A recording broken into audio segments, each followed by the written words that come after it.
arms with your dumbbells. But I'm not going to do your typical mannequin type movements where you're just doing this. I'm going to actually incorporate more muscles, which is what you want. When you're training, you don't want to just do those mannequin type movements. You want to get your core in there and as many muscles as possible.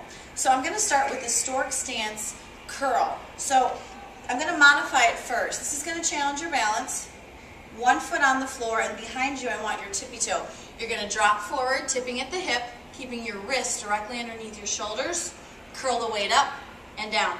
Again, keeping your hips square to the floor, shoulders square to the floor, up and down. So that's where you can start. Now if that's easy for you, then what I want you to do is tip forward. If you notice, I'm first getting my alignment here. Hips square, leg up, and then curl it up and down.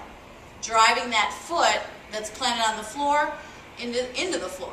Getting a nice hamstring stretch, again challenging your balance. So with this one, start with your tippy toe and then advance to one leg. Now next we're going to go to triceps. This is really going to get your core. You're going to start prone position. The wider out your feet, the bigger your base, you're going to have a lot more stability. So you want to make sure, again, your hips are square. You don't want to turn and twist your hips. So be aware of that. So this one we're going to do a dumbbell kickback. You're going to lift the arm up, push, do 12 on one side, and then you're going to release and repeat the same thing, other side.